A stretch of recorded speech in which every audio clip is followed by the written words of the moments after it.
This session is from right here, Rutgers in business school, and based on the work that's going on in Newark, called The City as Accelerator of Urban Innovation, UN SDGs in an Urban Context. I'm very familiar with this work, and it's very, very interesting and near and dear to our heart.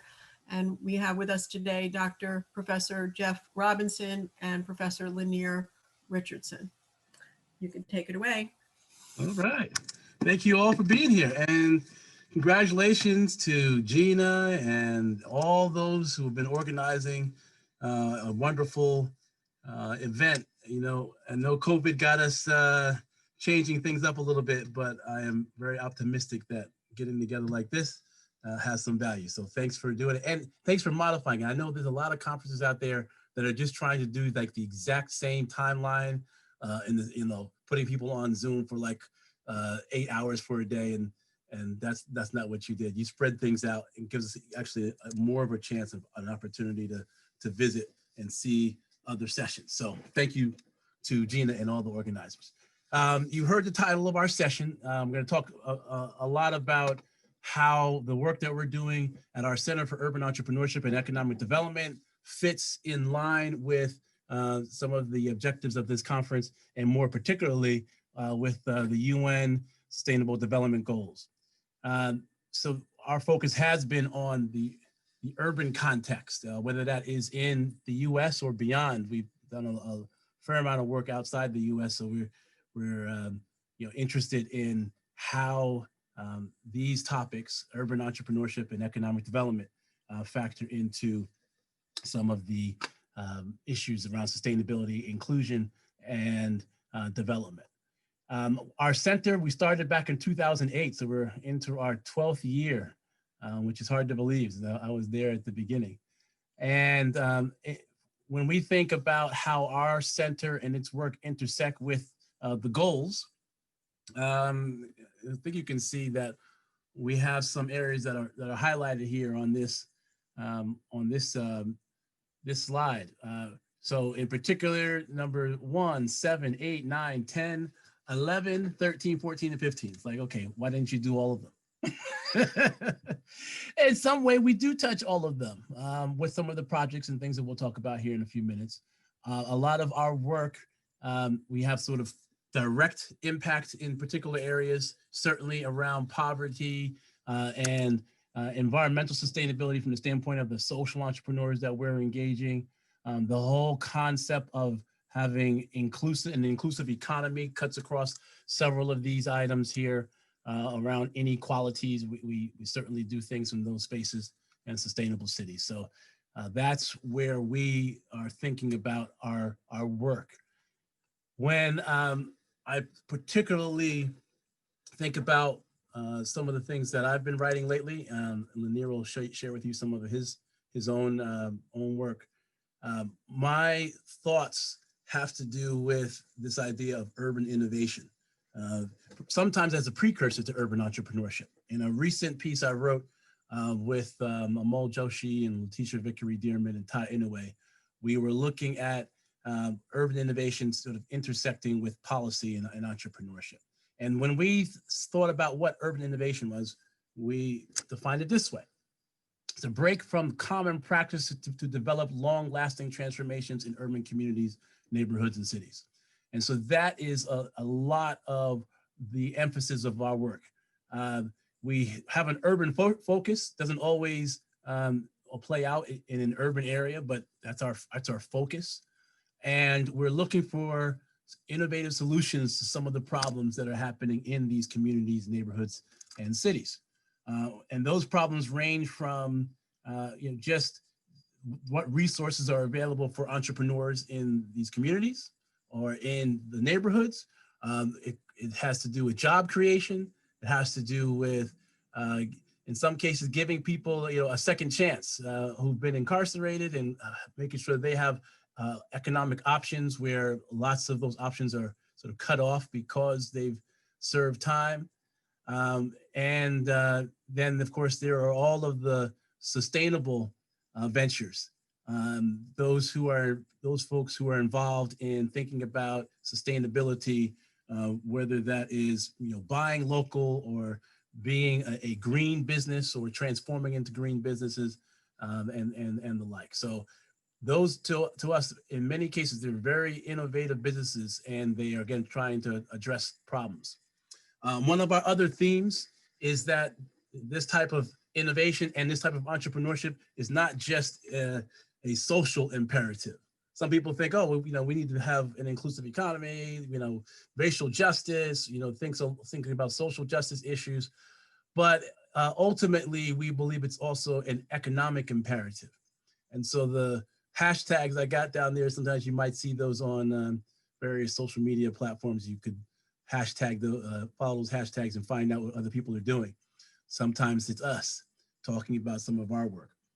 It's an economic imperative because if we think about cities as being, we often have these two minds about city. We like cities because they have a lot of action going on. They have a lot of culture. They have all the museums. They have all the things that we may be longing for and missing right now in this pandemic era. But it's the place where all this activity takes place. But then on the other hand, other people, maybe the same people, have lots of challenges with urban areas. They say, this is a place where there's lots of inequality, where we don't see social justice playing out the way we'd like to, or people start thinking about crime and other issues. So both of those things certainly live in the city, in the urban environment, whether that's here in the United States or whether we're talking about China, Shanghai or Lagos or Rio de Janeiro. We have all those things functioning in the same place. The economic imperative is to bring some more balance to those systems and to make them more sustainable so that over the long haul, we have a better society. In that vein, in the same paper I wrote last year, some of the things that we like to highlight in our work or think about in our work have to do with the things on the screen here. Thinking about inclusive economic development across social groups, benefiting society, reducing socioeconomic separation through developing stronger and even new relationships in the communities. A lot of our work is in that space.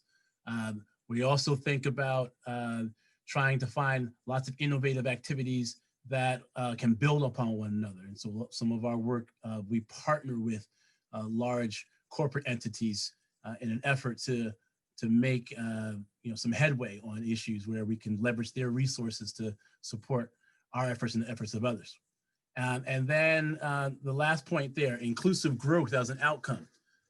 We looking for improvements in social and economic well-being for communities that have structurally been denied access to resources, capabilities, and opportunities.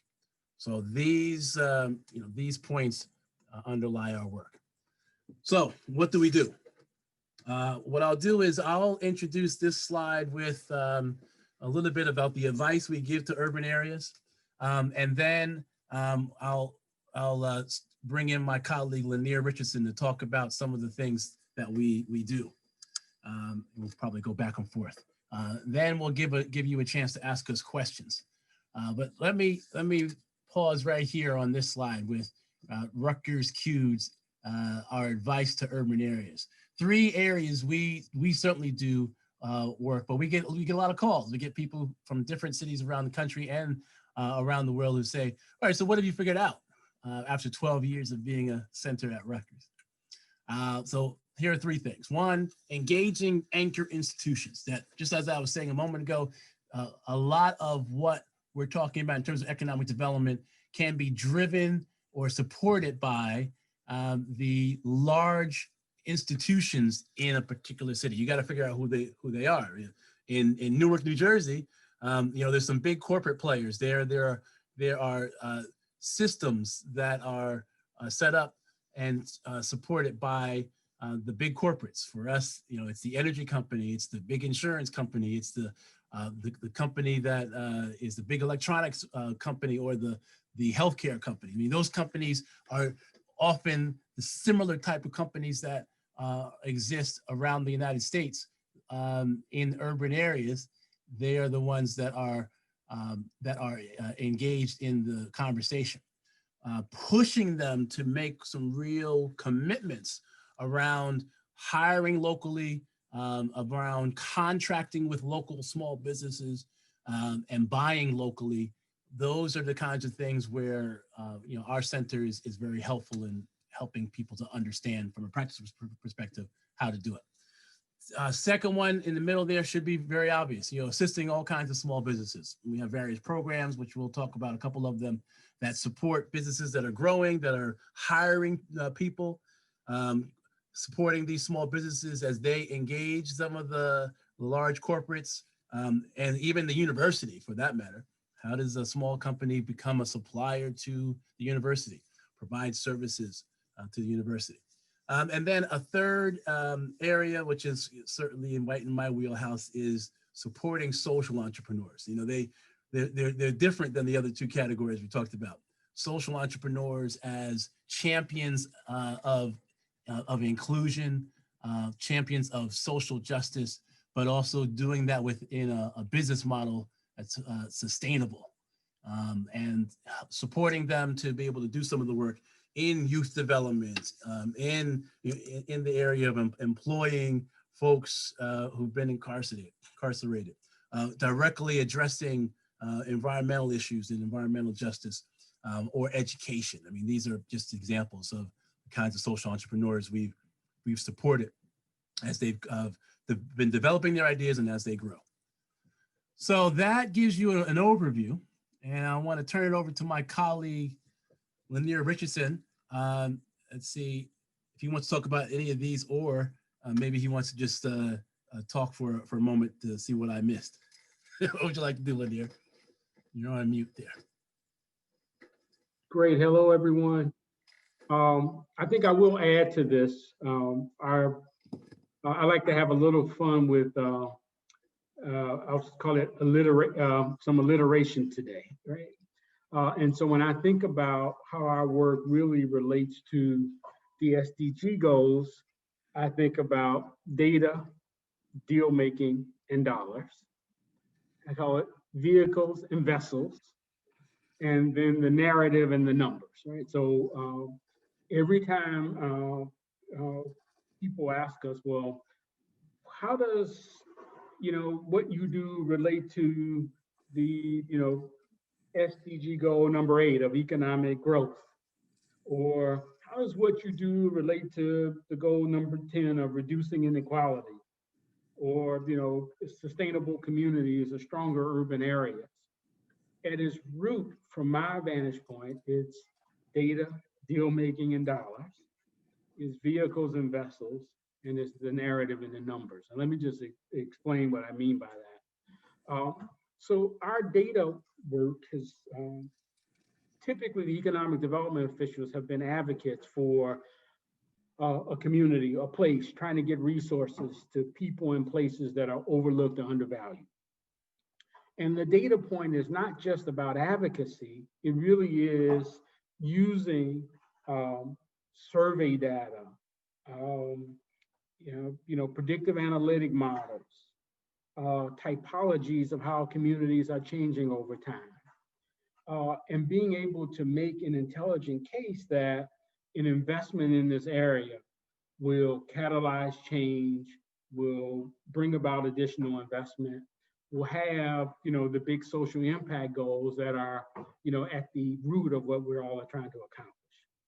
But it's not just about the data, and we know that, even in our role in academia, that I say is really about the deal making. It's about having a set of relationships that you can get people to look at the data.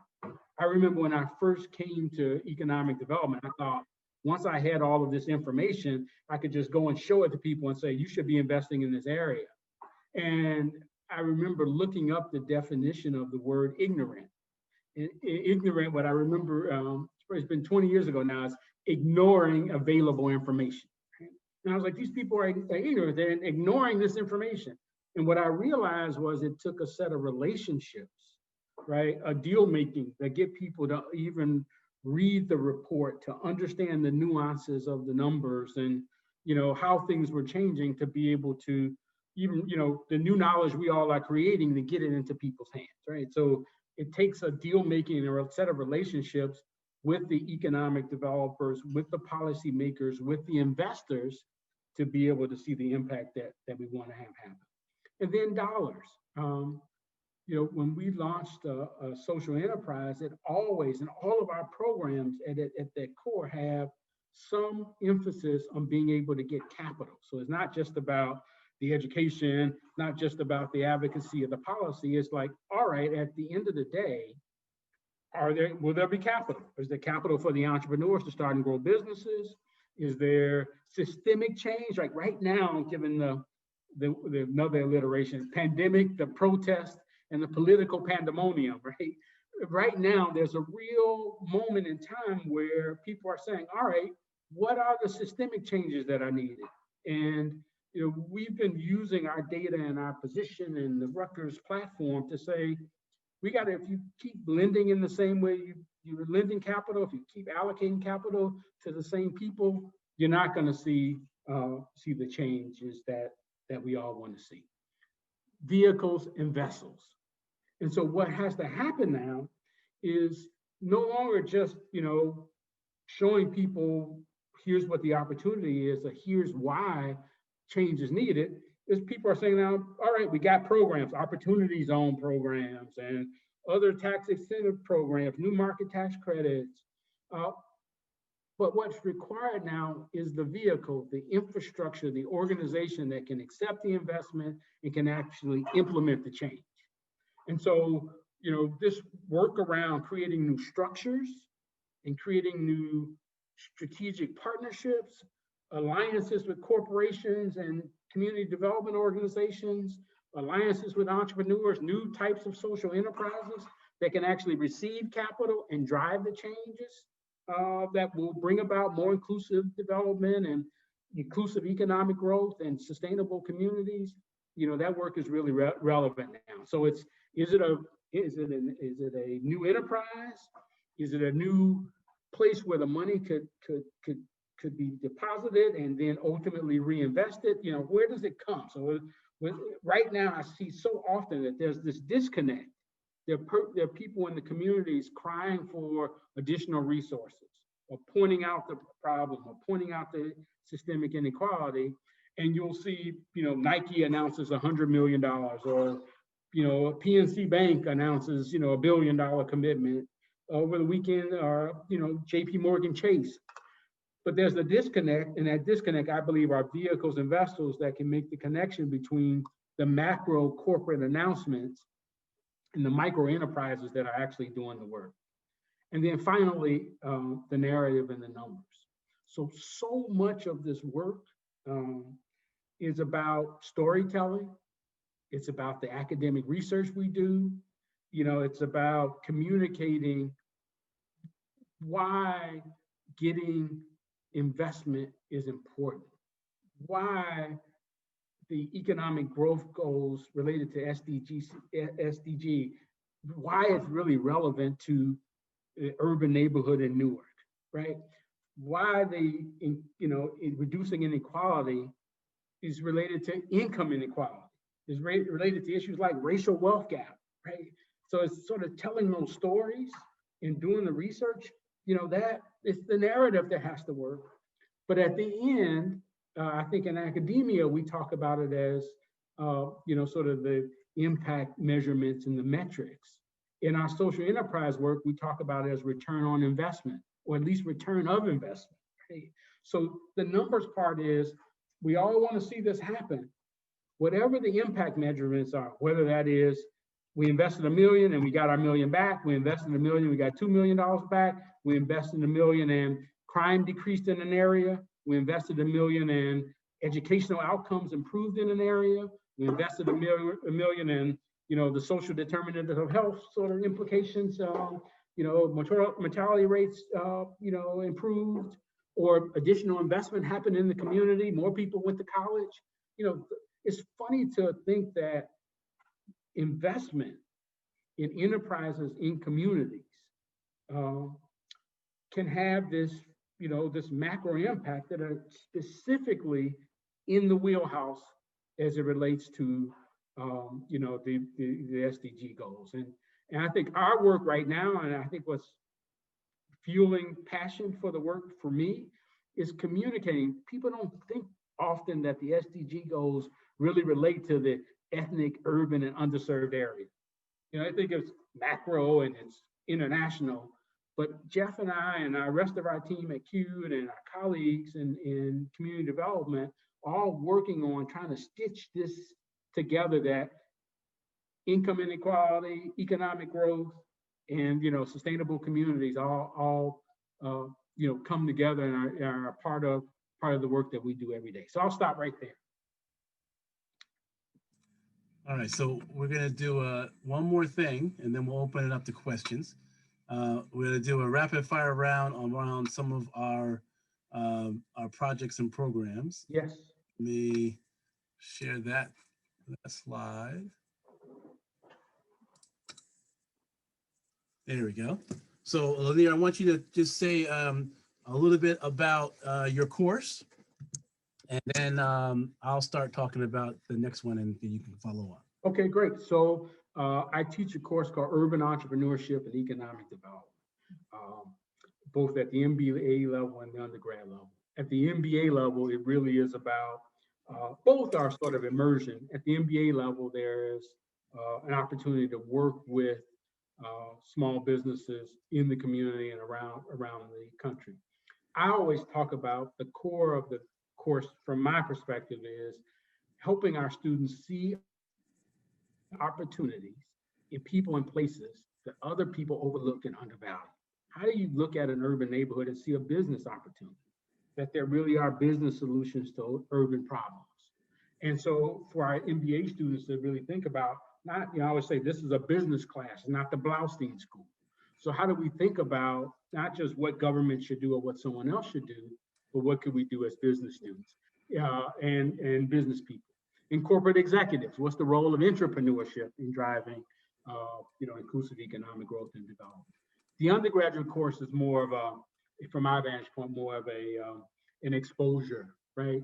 What is the role of entrepreneurship in poverty reduction?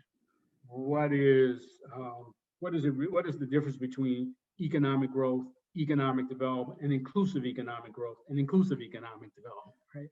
What's the role of banks, of CRA? What are some of the smarter cities? What are people doing as it relates to around the world in terms of urban innovation?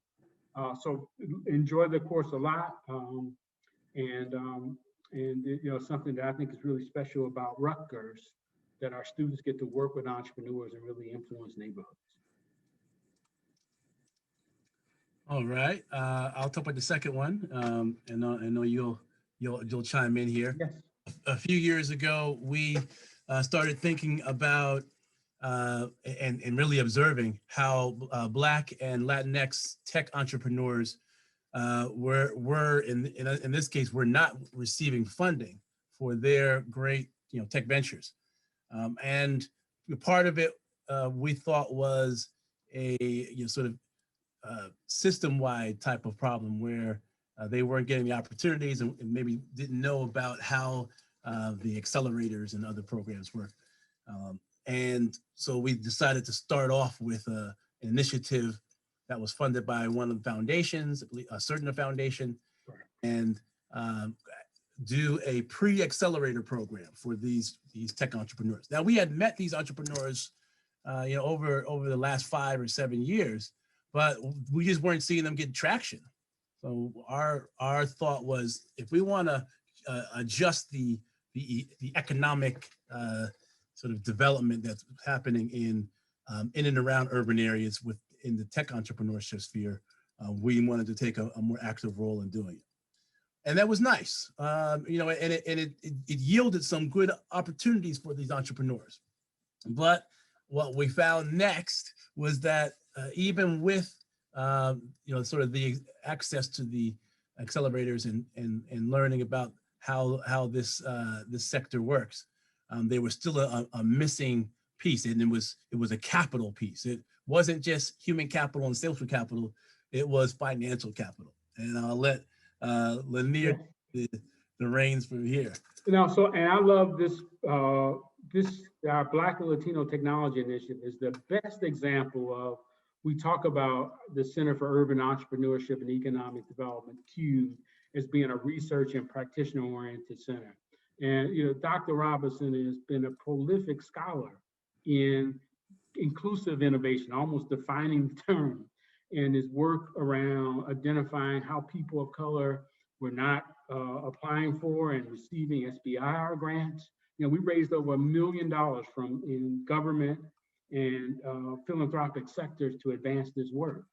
And so the research were there. I talked about the data. His research has really become, the bedrock of the programs that we have launched. And the thing that we're really excited about is earlier this year, after running the Black and Latino Tech program, the way I summarize it is we found people, the Audible Newark Venture Partners backed Accelerator is in our building in Rutgers, Newark. It's 2 floors below our office. And people kept saying, we're not getting in, we're not getting in. And can you help us? Rutgers can, they're in Rutgers building, or, Lyneir, Don Cass, can you call them?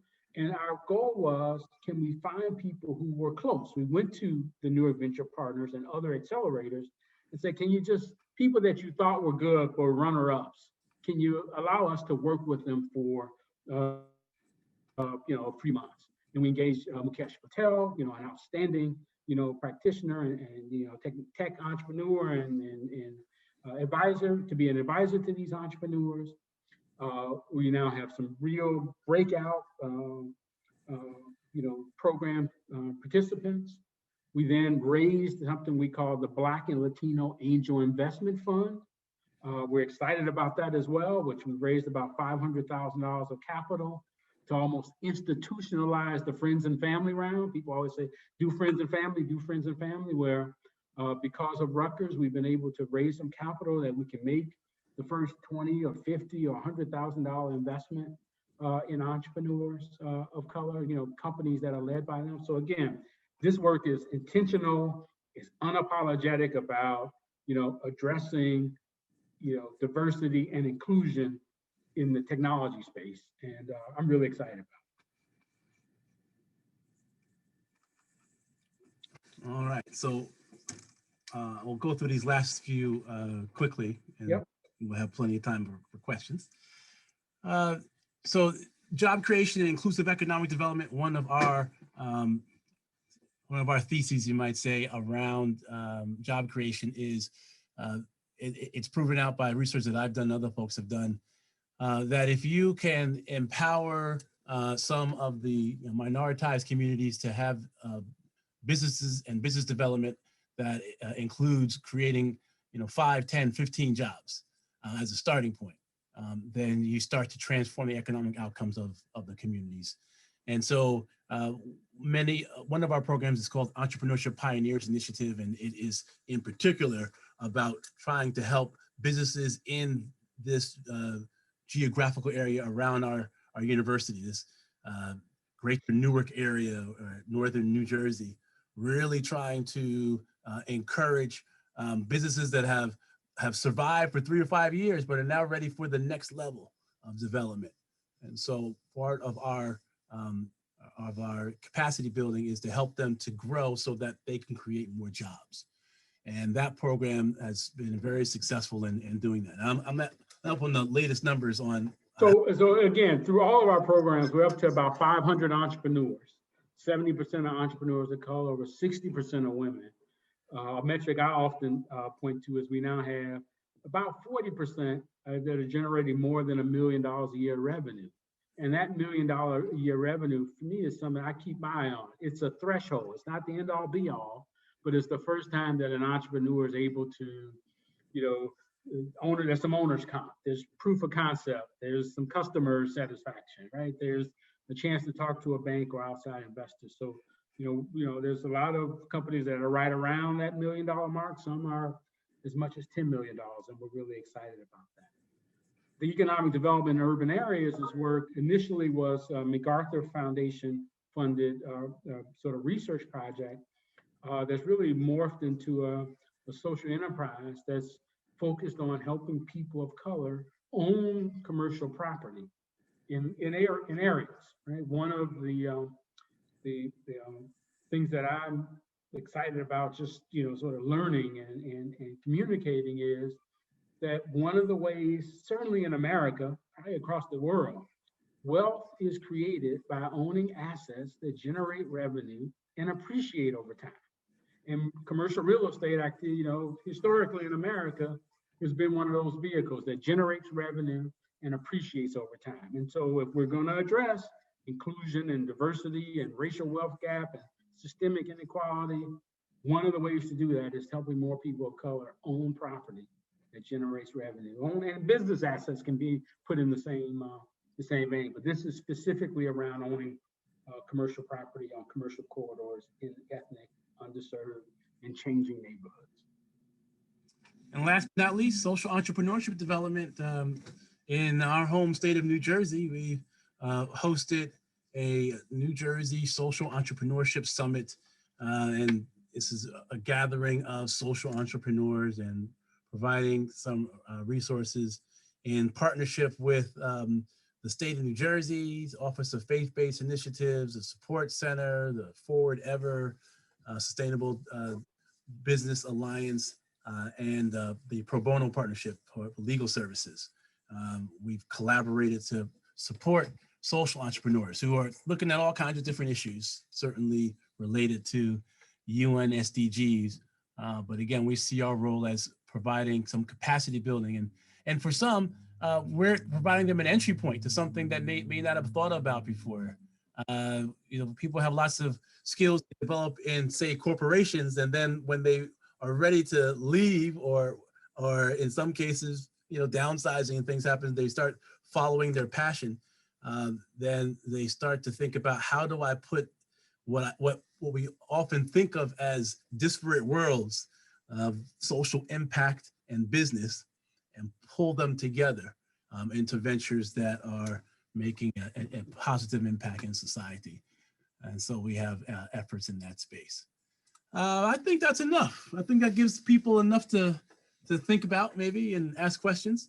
Both Lyneir and I, we like to talk, but I think it would be better if we got some questions to find out what you want to know about, or you can hear some more of our soliloquy. Absolutely. Okay, so everybody, you can type in your questions, or even speak up. So what questions do you have? What's the biggest challenge you'll all have faced? So I'll answer that again. For me, it's been about the money, right? It's, can you get capital to entrepreneurs who have ideas but don't have the friends and family around? Can you get capital to entrepreneurs who've been adversely affected by the pandemic, but don't have 1 week of cash, right? So can Rutgers help institutionalize resiliency, right? But that's about capital, right? So it's about knowledge and relationships, but it's the capital piece that is the challenge I work on every day. Yeah, I think I would go a different route. Some of folks who think about economic development, they're often thinking about how, from a city's perspective, how do I bring a big company into the city to create jobs? Or they'll think, let me latch on to whatever the latest federal program is, and we'll create some jobs with that. Sometimes it's about housing. You think economic development is job creation and housing. And what we and others who do things in this space are also challenged with is convincing policymakers that entrepreneurship is a viable economic development strategy, and not to just throw a few dollars towards it, or to put your efforts or put your influence behind a few things, but to really figure out ways that you can support the things that we're doing in the entrepreneurship space, because it will make a difference. Great, thank you. Linda Morris Kelly asks, can you give some examples of social entrepreneurship ventures you've worked with? Oh, yes. I'm gonna let Jeff go, and then I'm gonna tell you a different. We think differently about some of this stuff. So you go first, Jeff, and then I'm gonna add on. I got a different take on it. Yeah, so a couple of folks we've worked with. So there are students who've come through our classes and gone on to sort of create their venture. So one of the ones who's most recently got some accolades is Michael Stedman in Ironbound Boxing. And I remember him writing the business plan, a version of the business plan in my class, and he has done work with some of the youth in Newark. On the one hand, there's the nonprofit side of what he's doing, works directly with youth through a boxing program. And again, in the pandemic, it's been a little bit challenging to do that. The other side of the business is your personal training, using the same sort of boxing techniques. He trains people to be the trainers, and then they go into corporations, and the corporations actually pay for those services, and that pays for the youth services. He's most recently started up an entrepreneurship initiative for people under 21. A second person that's local to Newark I would suggest to you is also a social entrepreneur. Has the Bricks for Kids franchise for Essex County and for Newark. And Tara Harrington is a great entrepreneur because she's been able to make the transition even during COVID. If you know anything about the Lego system and how people are using Legos to teach STEM concepts, science, technology, engineering, and mathematics, she has been an advocate for getting those kinds of STEM-oriented activities into urban school districts. So she has contracts with some of the local schools in Essex County and beyond. So she's one of those folks who's combining her social mission, trying to make social impact, especially in minority communities, but also running an active business. So those are two people I know that I've worked with directly, but there are hundreds of folks who've attended our events and conferences. Well, you know what, and I would add, I thought you were going to give some of the nonprofit examples, and I tricked you. Yeah, he did. So social entrepreneurship, I still think it has so much fruit to bear, both in research and in practice, right? So all nonprofit organizations are now being called on, or many of them are being called on to find ways to generate earned income. So they don't have to only survive on contributed income, whether it's the annual gala or, grant writing. The thought is through some of their work, can they generate, provide goods or services and generate revenue that can be used to support their enterprise. So put that in one side. Traditional corporate, I remember this from sort of the first day in law school. I had a corporation class, and they said, the primary role of a corporate employee is to maximize profit for the shareholder, right? Maximize return for the shareholder. And even when I was too young and sort of insecure to know how to fight that, but I remember thinking, really, that's what it is. And so you got nonprofit trying to figure out how to earn income, and you got the other side sort of, profit maximization, strategies. Somewhere in the middle there, I still believe is this goal of, I want to address a social problem. I want to have impact. I want to, in some way, do something that the private sector is not sufficiently doing. And I want to be able to do that with a business model that in theory generates profit. So while I'm not focused on profit maximization, I want to generate profit in a way that allows me to have an enterprise that's sustainable. And the reason why I say there's so much work here is I've formed nonprofits, I've formed for-profits, I've formed B Corp. I've formed a B Corp. The hardest enterprise to run was the B Corp. The nonprofit, because it was clear, you write grants, people know what you are. Can we make a contribution? Give us a 501c3 letter. Profit maximization, people on a negotiated price expect you to submit a proposal. It was that middle ground for me where people are like, well, can we really give you a grant? And we have to explain and, go through all types of, sort of juxtapositions to be able to get capital. Or you have to explain that we are trying to make a profit, but we're not profit maximizing. And so again, there's some real, there's still a whole lot of opportunity to both create new knowledge around what social entrepreneurship is, to create new models, and you ask 20 people and they'll give you 20 different examples, from, the company, what's the, shoe company that gives a free pair of shoes every time you wear it? Tom Shoes, social entrepreneurship, right? So, the nonprofit organization that builds housing is now defining itself as a social entrepreneurship. So there's a whole lot of, both opportunity and ambiguity that I think is great research material, as well as opportunities for practitioners to create new enterprises to Wonderful. demonstrate what social is. So we have a comment from Terry McNichol and then a question. Terry says, what a great approach using social entrepreneurship towards capacity building.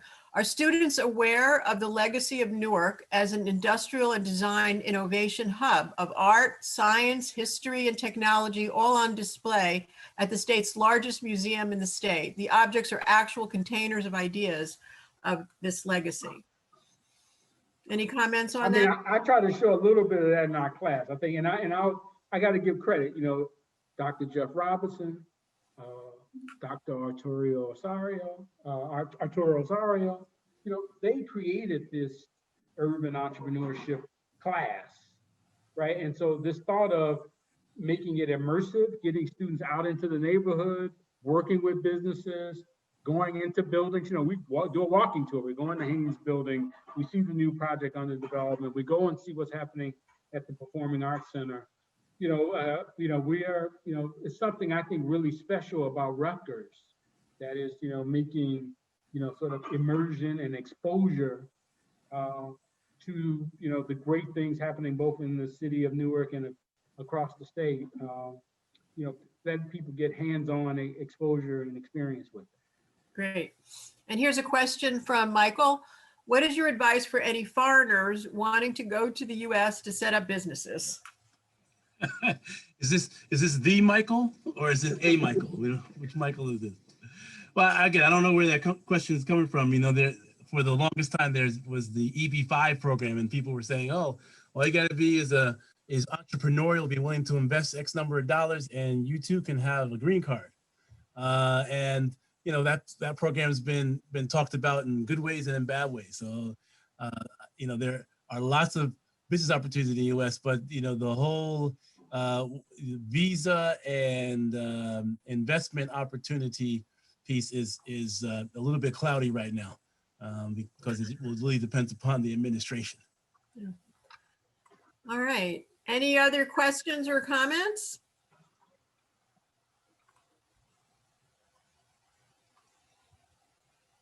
It looks like we don't have any more questions at the moment. Do you want to make any more closing remarks? You're on mute. You're muted. I'll just add, scholarship and energy is needed in this work. And especially communicating the value of how the UN SDG goals relate to strengthening our communities and getting resources to people who have been systemically, historically, either underinvested in, discriminated against. And so how to do that work in a way that's not just reparations, it's about business, it's about investment, it's about strengthening our communities so our whole country becomes better. It's something that I'm really excited, and I invite you all to join us in advancing the work.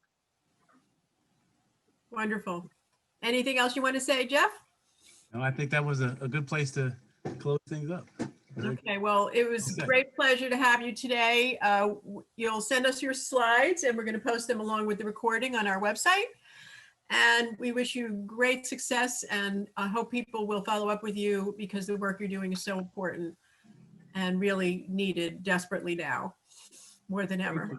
Thank you. Very interesting presentation. Everyone, please fill out the STAR stars, just go to the Entergy website for the session and you can put your stars in. That's And how we're getting a feedback. thumbs up, it would be good too. A couple thumbs up will work too. Awesome. Thank you. Wonderful. Thank you so much.